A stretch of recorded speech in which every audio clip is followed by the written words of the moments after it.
Today, I want to give you some insight on how I make YouTube videos. I've been doing YouTube for over 2 years now and have 218 subscribers. So here is a little sneak peek into my creative process.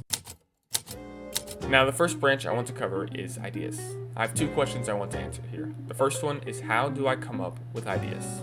The best ways that I have found to come up with ideas is to set aside time and also change up my scenery. This could look like writing down 100 ideas in 60 minutes, or just going on a walk and just bringing your notebook and a pen. The second question is, what makes a good idea to me? There's really only 2 things: something that I'm excited to make and something that can be packaged on YouTube. Now, speaking of packaging, the second part of my process is coming up with the title and thumbnail. Notion is where I store everything. This is no exception for YouTube thumbnails.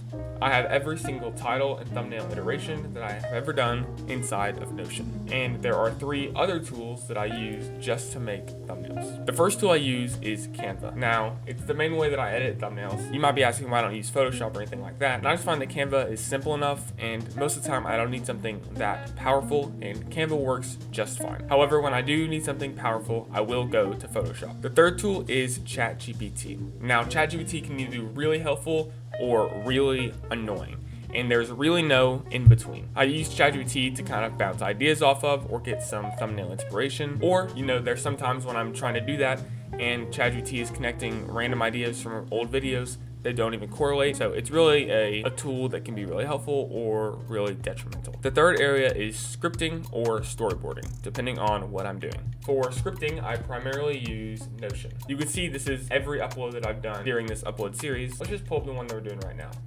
I have basically a layout of what I want. So I have what I want to cover, the main idea, and I would basically just fill in all these categories. And then I would turn it into a script, which you're seeing me read off right now. And you can replicate this across all of these videos, like the struggle of uploading daily. Sometimes I don't go all the way to a script, sometimes an outline is just enough.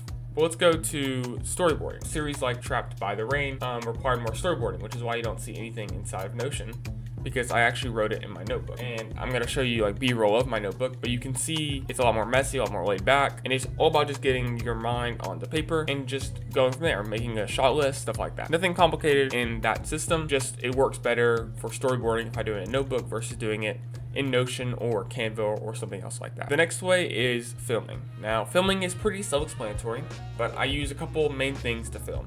One is the camera that I'm using right now, the Sony Alpha 6100, and then I have a couple tripods depending on what I'm doing. I have a shorter one, I have a taller one, and then I have a top-down tripod. And then in lights, I have a couple ring lights, and then I have one really nice light from Neewer. I don't know the exact name of it, but that's basically all I use to film. And filming is pretty simple. Either I'll set it up and do more of a traditional shot, or I'll do more handheld vlog kind of style. Now let's move on to editing. I will import all of the footage that I record from my camera onto the computer and put it into a filing system, and then move all those files onto DaVinci Resolve. DaVinci Resolve is free, and I think it's by far the most powerful free editing tool there is. And it even competes with video softwares that are $300 to $700 a year. Since tomorrow's video is all about editing, I'm not gonna spend a whole lot of time here, but my style of editing is more laid back, more upbeat. I don't do crazy effects, which makes the editing pretty simple, but it really depends on what I'm making, because I do tend to switch it up a lot. If I'm making short films, it's totally different from talking head videos.